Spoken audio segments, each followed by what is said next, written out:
اللہ علیہ وآلہ وسلم کی بارگاہ بے کس و پناہ میں اور شکر ادا کرتے ہیں اس عظیم ذات کا سبحان کہ اللہ۔ جس ذات نے آج اس سال بھی ایک بار پھر ہم سب کو اکٹھا کر کے اپنے حبیب صلی اللہ علیہ وآلہ وسلم کے اس ذکر کی خوبصورت بزم کو سجانے، اس میں شامل ہونے، یہاں بیٹھ کر حضور علیہ السلام کی محبت کا فیض لینے کی توفیق عطا فرمائی ہے۔ عزیز بہنوں،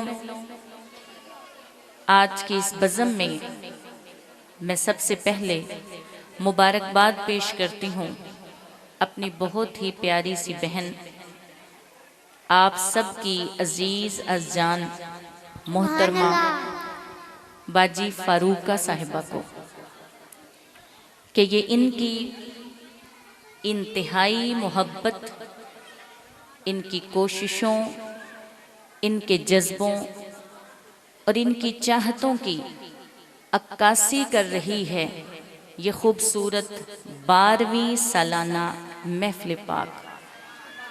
یقیناً یہ بہت بڑی سعادت اللہ نے انہیں عطا فرمائی ہے کہ ہر سال حضور علیہ السلام کے میلاد کا جشن نہایت تذک و احتشام کے ساتھ منعقد کیا جاتا ہے، منایا جاتا ہے۔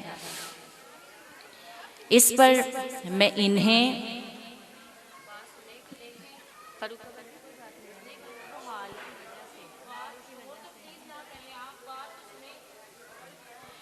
میں اس موقع پر بہن فاروقہ اور ان کی ساری ٹیم، ان کی تمام بہنیں جو ان کے ساتھ شامل ہیں، سٹیج پر موجود جو عظیم ممبر اور جو عظیم مہمان یہاں پر ان کے ساتھ شامل ہیں، آپ سب آنے والوں میں سے جو ان کے ساتھ اس بزم کو سجانے میں اپنا اپنا کردار ادا کر رہے ہیں، آپ سب کو اس موقع پر دل کی گہرائیوں سے مبارکباد پیش کرتی ہوں۔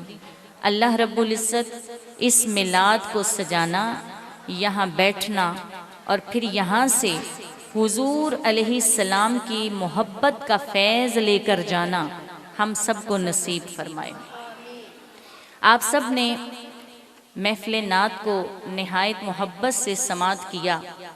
میں بھی یہاں پر موجود آپ سب کے ساتھ آپ کے جذبے دیکھ بھی رہی، اور ہم بھی آپ کی برکتوں سے اور آپ کی محبتوں سے اس میں شامل تھے۔ تمام نعت خواں بہنوں کو بھی مبارکباد پیش کرتی ہوں۔ یہ ساری نعت خوانی آقا علیہ السلام کی محبت اور آپ کی نسبت کی پختگی کے لیے ہوتی ہے کہ حضور علیہ السلام کا ذکر کیا جائے، آپ کے والضحیٰ مکھڑے کی بات ہو، آپ کی واللیل زلفوں کی بات ہو، کبھی آپ کی مازاغ گلبصر آنکھوں کی باتیں سنائی جاتی ہیں، کہیں محبوب علیہ السلام کے روشن علم نشرح لک صدرک والے سینے کا ذکر ہوتا ہے، کہیں محبوب کے پیارے پیارے مدینے کا ذکر ہوتا ہے۔ سارا ذکر کیوں کیا جاتا ہے؟ کرنے والے بھی یقیناً اس نسبت کی پختگی کے لیے اپنے دل کی کہانی اپنے اشکوں سے اور اپنی زبان سے سنا رہے ہوتے ہیں، اور سننے والے بھی یقیناً اسی ذوق کو لیتے ہوئے اتنی چاہتوں سے سن رہے ہوتے ہیں۔ اللہ آپ کو سلامت رکھے، اسی طرح حضور کا ذکر ہوتا رہے۔ یہ نعت خوانی بہت پیچھے چلے جائیں، جب دور مصطفیٰ صلی اللہ علیہ وسلم کا ظاہری دور ہے، حضور موجود ہیں، تو سیدنا حسان نے آقا علیہ السلام کی بارگاہ میں نعت پیش کی، حضور کی مدح کی، حضور علیہ السلام کی تعریف ہوئی، آپ کی توصیف بیان کی۔ حضرت حسان نے آقا کے اس حسین مکھڑے کو دیکھ کر پڑھا کہ یا رسول اللہ یا حبیب اللہ وَأَحْسَنُ مِنْكَ لَمْ تَرَ قَطُّ عَيْنِي وَأَجْمَلُ مِنْكَ لَمْ تَلِدِ النِّسَاء۔ یا رسول اللہ خُلِقْتَ مُبَرَّأً مِّن كُلِّ عَيْبٍ كَأَنَّكَ قَدْ خُلِقْتَ كَمَا تَشَاءُ۔ یا رسول اللہ کیا کہا حضور کے چہرہ اقدس کو دیکھ کر، حضور آپ سے زیادہ حسین میری آنکھ نے دیکھا نہیں ہے، آپ سے زیادہ جمیل کسی ماں نے جنا ہی نہیں ہے۔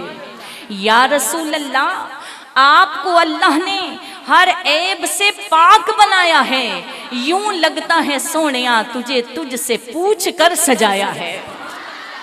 یوں لگتا ہے کہ رب نے جب تجھے سنوارا ہوگا تو رب نے تجھے تجھ سے پوچھ کر سجایا ہوگا۔ یا رسول اللہ حضرت حسان نے بھی پڑھی۔ اب وہ تصور اپنی آنکھوں میں لے کر آئیں کہ سامنے محبوب ہیں، پیارے محبوب کا دیدار ہو رہا ہے، سرکار کبھی چل رہے ہیں، کبھی تشریف فرما ہیں، کبھی مدینے کی گلیوں میں، کبھی مکہ کے بازاروں میں، مکہ کی گلیوں میں، کہیں محبوب خطبہ ارشاد فرما رہے ہیں، کہیں میرے محبوب حالت جنگ میں ہیں، کہیں حالت نماز میں ہیں۔ دن رات مصطفیٰ کو دیکھا، دن رات مصطفیٰ کو دیکھا، وہ محبوب کو دیکھتے گئے، آقا کی ایک ایک ادا پہ قربان ہوتے گئے، محبوب کو دیکھتے گئے، آقا کی ایک ایک ادا پہ واری واری جاتے گئے، محبوب کو آنکھوں میں سجاتے گئے، محبوب کو دل میں سموتے گئے۔ اور جب وہ محبت اس طرح ٹھاٹھے مارتا ہوا سمندر بن گئی کہ پھر زبان سے پکار اٹھے کہ سونیا تجھ جیسا تو کہیں دیکھا ہی نہیں ہے، خدا کی عزت کی قسم رب نے کوئی دوسرا بنایا ہی نہیں ہے، رب نے تجھے بے مثال بنایا ہے، رب نے تجھے با کمال بنایا ہے، رب نے تجھے انوکھا لاڈلا بنایا ہے۔ سے آپ کو یاد ہوگا پہلی بار جب میں نے گفتگو کی تو میں نے علم یجد کا یتیماں سے آپ کو یہ بتانے کے لیے بتایا تھا کہ یتیم یتم یا یتم سے بنا ہو تو پھر اس کا معنی یہ بنتا ہے کہ سونیا ہم نے آپ کو انوکھا بنایا ہے، ہم نے آپ کو بے مثال بنایا ہے، ہم نے آپ کو منفرد بنایا ہے، ہم نے آپ کو یگانہ بنایا ہے۔ اور وہ کسی شاعر نے کہہ دیا کہ حسینہ جمیلہ دا منہ موڑ دیتا، محمد بنا کے قلم توڑ دیتا، محمد بنا کے قلم توڑ دیتا۔ پھر کہا بے حد نے عجب کام کیا، حد کر دی، گنجائش تنقید سبھی رد کر دی، خود تو پردے میں رہا، خود کو دکھانے کے لیے سامنے تصویر محمد کر دی، سامنے تصویر محمد کر دی۔ صلی اللہ مرحبا مرحبا مرحبا مرحبا مرحبا مرحبا مرحبا مرحبا۔ اب اس وقت پہ جائیں ذرا، محبوب کو دیکھتے ہوں گے، محبت بڑھتی ہوگی، سرکار کے تصور میں گم، پھر محبوب کا ذکر کرتے ہوں گے۔ تو ذکر کرنے والوں نے آقا کی نعت یوں پڑھی، بات تو بہت بڑی ہے مگر ماڈل تو وہی ہے نا، نمونہ تو وہی ہے۔ عرض یہ ہے کہ نعت پڑھنے والے اس تصور میں آ کے پڑھیں، نعت پڑھنے والے اس تصور میں آ کے پڑھیں، نعت پڑھنے والے اپنے آپ کو وہاں موجود بٹھا کے پڑھیں، نعت پڑھنے والے محبت کے اس سمندر میں ڈوب کر پڑھیں، محبت کے اس سمندر میں ڈوب کر پڑھیں، تاکہ نعت کا حق تو کوئی نہیں ادا کر سکتا، ہاں اتنا ہو جائے، اتنا ہو جائے کہ سنت حسان ادا ہو جائے، بس سنت حسان ادا ہو جائے۔ پھر حضرت حسان کی نعت، میری نعت پڑھی ہوئی، آپ کی پڑھی ہوئی نعت، بہنوں کی پڑھی ہوئی نعت ہم سن رہے ہیں۔ صدقے قربان جاؤں حسان کی نعت، سیدنا حسان نے نعت پڑھی تو کس نے سنی؟ ڈائریکٹ مصطفیٰ نے سنی۔ حسان نعت پڑھ رہے ہیں، سامنے مصطفیٰ کا مکھڑا ہے، سیدنا حسان ذکر کرتے جاتے ہیں، سرکار سنتے جاتے ہیں، پیارے محبوب کیا ذکر ہو رہا ہے، کملی والے کو اپنا ذکر پسند آ رہا ہے۔ محبوب نے نعت پڑھی، سرکار کا ذکر ہوا، عاشق نے ذکر کیا، محبوب سامنے موجود ہے، اللہ اللہ انداز کیا ہوگا، ادھر ذکر کرنے والا سامنے ہے، سامنے محبوب موجود ہے، سنانے والا دل کا حال سنا رہا ہے اور محبوب سامنے بیٹھ کے سن رہا ہے۔ سرکار نے نعت پڑھی، حضرت حسان نے سرکار کی نعت پڑھی، سیدنا محبوب صلی اللہ علیہ وسلم نے، میرے آقا مصطفیٰ محمد مصطفیٰ صلی اللہ علیہ وسلم نے اپنے کندھوں سے کملی اتاری، اپنے کندھوں سے کملی اتاری اور وہ کملی حسان کو عطا کر دی۔ وہ نعت پڑھنے والے، ذکر کرنے والے حسان کے کندھے پر ڈال کر کہا، اے اللہ حسان کی مدد فرما، اے اللہ حسان کی مدد فرما۔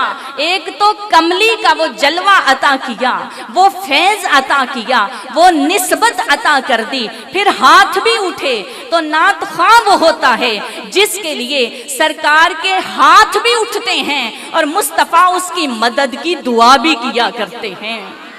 اور کمال ہے ان کی شان اور عظمت پر جنہوں نے نعت مصطفیٰ کو سنائی ہے۔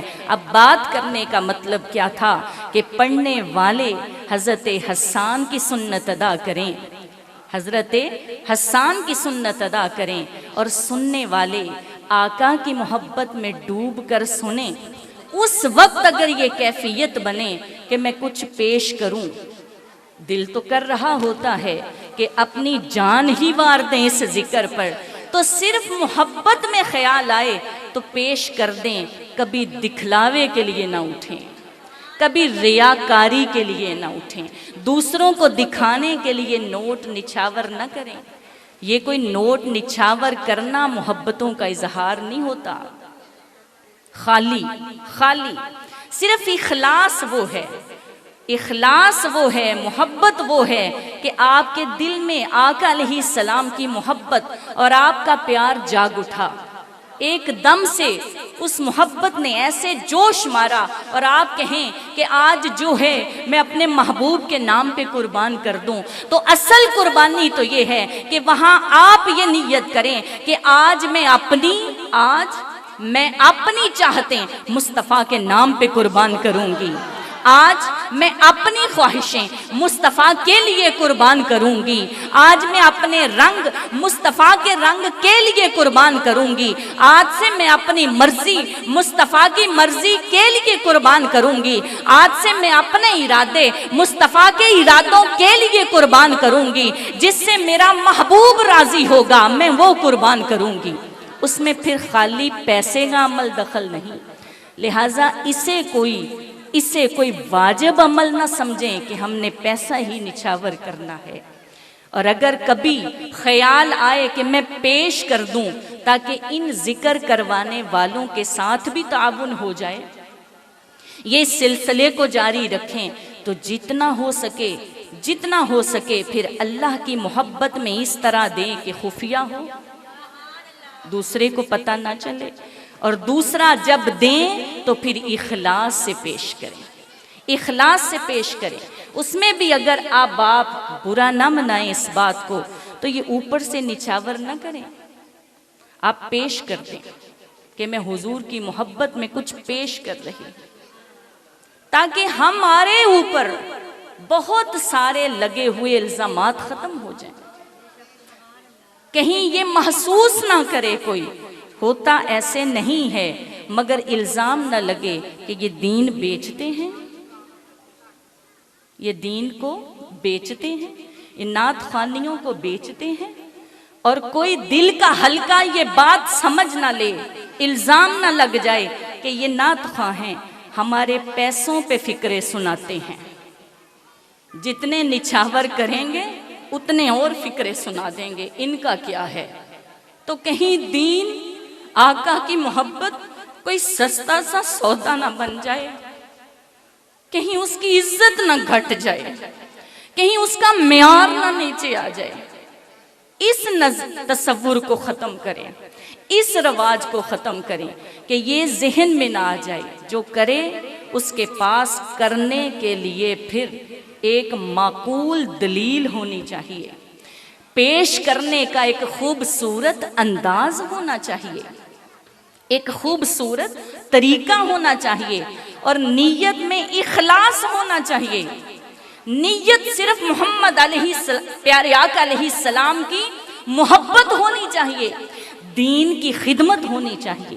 اب جو اکیلا فاروقہ باجی نے کیا وہ اکیلے تو نہیں کر سکتی, آپ سب کے تعاون سے کریں گی.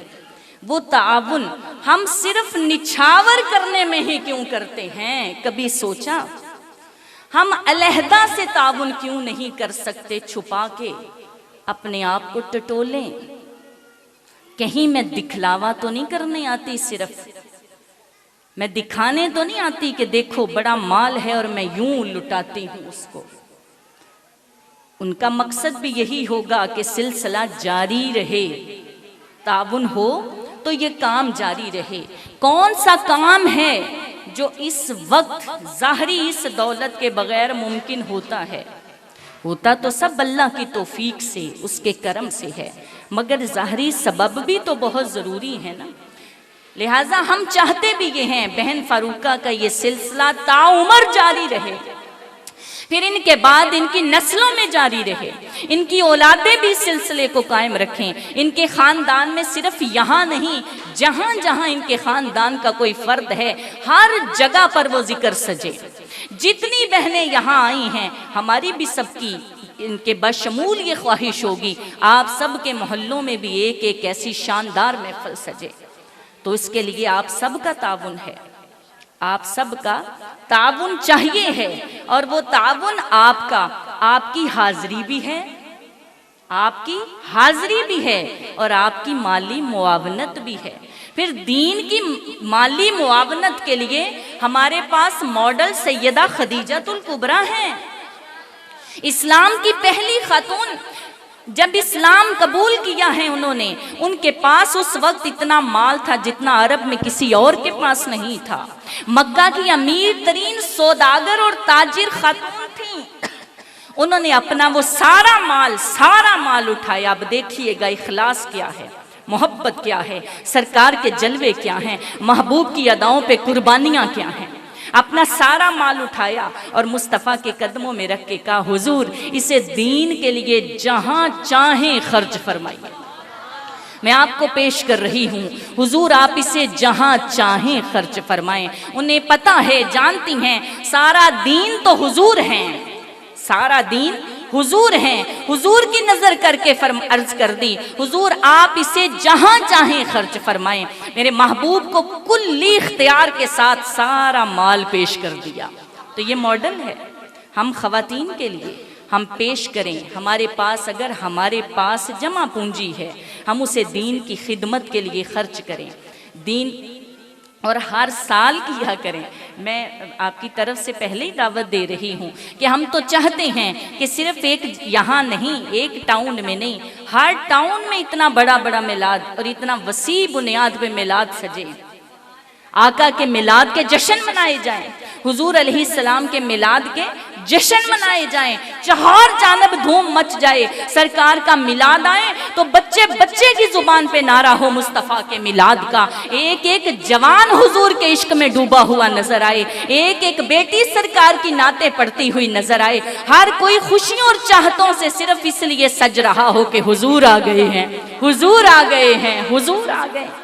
وہ آقا کی محبت میں اس طرح خوشیوں سے سجتا پھرے, اور یہ جگہ جگہ گلی گلی کریا کریا نگر نگر ایسا ہو. لہٰذا تعاون کی بھی ضرورت ہے, لیکن اگر ہم اسے صرف نچھاور کرنے میں سمجھتے ہیں تو پھر ہمیں اس کو ٹٹولنا ہوگا کہ کہیں ہم دکھلاوا تو نہیں کرتے, کہیں ہم دکھلاوا تو نہیں کرتے. اور دوسرا میں نے ایک فکر آپ کو بتائی کہ نعت خواں کے اوپر نچھاور کرتے ہوئے کہیں یہ تو نہیں سوچ رہے کہ ایک اور روپیہ پھینکوں ایک اور فکرہ سنا دے گا, اس کا کیا ہے.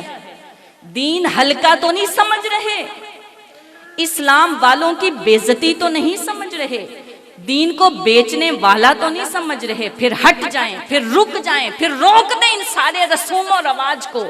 ہمیں آقا کا دین چاہیے، ہمیں حضور کی محبت چاہیے، ہمیں اپنی زندگی میں آقا علیہ الصلوۃ والسلام کے دین کا رنگ چاہیے۔ ہم دین کو رسموں میں قید نہیں کرتے، ہم دین کو رواج نہیں بنا سکتے، ہم دین کو ایک اندھی تقلید اس طرح کی نہیں بنا سکتے جو خواہش نفس کی تقلید ہو۔ ہم نے دین لیا ہے مصطفیٰ سے، ہمارے پاس قرآن آیا ہے، سرکار نے ایک ایک عمل کو بطور ماڈل ہمارے سامنے کر کے دکھایا ہے، میرے مصطفیٰ نے کیا ہے۔ بتائیں اس عمل میں میں نے آپ کو سیدنا حسان کا عمل سامنے نہیں رکھا، میں نے اس عمل میں سیدہ خدیجہ کا عمل سامنے نہیں رکھا۔ دین نے ہمیں ایک ایک ماڈل دکھایا ہے، لیکن اس کے پیچھے اس نے ہم سے اخلاص مانگا ہے، دین کی کامیابی مانگی ہے، دین کا عروج مانگا ہے، دین کا زوال نہیں مانگا۔ اگر ہمارے ان عملوں سے دین زوال کی طرف جا رہا ہے تو پھر اس کو روک دیں، پھر اس کا طریقہ بدل دیں، پھر اس کا انداز بدل دیں، اور وہ 100 انداز ہو سکتے ہیں، لیکن دین کو کامیابی کی طرف لے کر جائیں، اسلام کو کامیابی کی طرف لے کر جائیں، دین کی خدمت کریں، اسلام کی خدمت کریں، تاکہ یہ دین، یہ اسلام ہماری نسلوں میں زندہ رہے۔ کل ہمارے بچے ہمارے اوپر ہنسیں نہ کہ چند نعتوں کے پیسے لے کر تو زندگی گزارتی رہی تمہاری ماں، چند میلادوں میں پیسے اکٹھے کر کے تو گزارے کرتے رہے تمہارے گھر والے۔ مذاق نہ بنے، ہم مذاق نہ بنے۔ اگر ہم مذاق بن گئے تو یاد رکھنا پھر کل ہماری اولادیں ہمارے اس طریقے پر نہیں چلیں گی، کیونکہ زمانہ ان پہ ہنس رہا ہوگا، ان کو تضحیک کا نشانہ بنا رہا ہوگا، وہ ہم سے نفرت کریں گے، ہمارے طریقے سے نفرت کریں گے، وہ ہم سے اور ہمارے طریقے سے نفرت کر کے ہم سے نہیں دین سے دور ہو جائیں گے۔ پھر ان کو دین سے دور کرنے والا کون ہوا؟ پھر ہم ہوئے۔ لہٰذا ایسا طریقہ اختیار کریں جس سے دین ان کے سامنے خوبصورت ہو کر آئے، ان کے لیے آسان ہو کر آئے، ان کے لیے سج کے آئے، انہیں بھی فخر ہو، وہ بھی فخر سے اس دین پر چلیں، پھر چاہے اس عمل میں چلیں جس میں یہ ہم بیٹھے ہیں، لیکن فخر ہو ان کے پاس، انہیں پتا ہو کہ ہم یہ کیوں کر رہے تھے، کس کے لیے کر رہے تھے، کس وجہ سے کر رہے تھے، مقصد کیا تھا۔ دین بیچ رہے تھے کہ دین کا نام بلند کر رہے تھے، اپنے مفادات کو بھر رہے تھے، مفاد بھر رہے تھے، یا دین کی اور اسلام کے غلبے کے لیے کوششیں کر رہے تھے۔ بس یہ تھوڑا سا انداز بدل لیں، تھوڑا سا انداز بدل لیں، پھر انشاءاللہ خیر ہی خیر ہے، ساری خیر ہی خیر ہے، یہ ساری خیر ہے۔ اللہ ہمیں خیر کے راستے پر چلنے کی توفیق عطا فرمائے۔ اپنے پیارے حبیب صلی اللہ